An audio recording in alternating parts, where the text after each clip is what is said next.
সারা বাংলাদেশের মানুষ আজ কাঁদছে। এমন একটি নেত্রীকে আমরা হারিয়েছি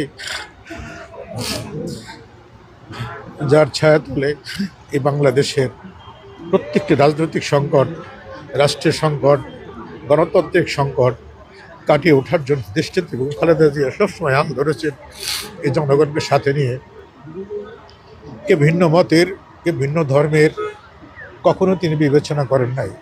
তিনি দেশকে মাথায় রেখে দেশের মানুষের কথা চিন্তা করে নিজের সুখ শান্তি, নিজের ভালো থাকা কখনোই তিনি চান নাই। কতবার অসুস্থ হয়েছেন, মৃত্যুর দ্বারপ্রান্ত থেকে ফিরে এসেছেন, দেশের বাইরে নিয়ে যে চিকিৎসা করার জন্য চেষ্টা করেছেন, কিন্তু উনি কখনো যান নাই। উনি বলেছেন দেশের মাটি এবং দেশের মানুষের জোটভাবে দেশ ছেড়ে কোথাও যাব না।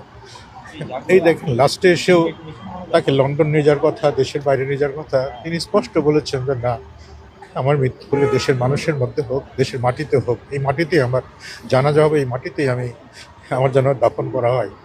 আজকে তার কথায় আজকে দেখেন সারা বাংলাদেশের মানুষের যে আকাঙ্ক্ষা ছিল, আল্লাহ পাকের কাছে যে প্রার্থনা করেছিল, দোয়া করেছিল, আল্লাহ আমাদের নেত্রীকে, আমাদের গণতন্ত্রের মাকে তুমি ফিরিয়ে দাও, দীর্ঘদিন মৃত্যুর সাথে পাঞ্জা লড়ে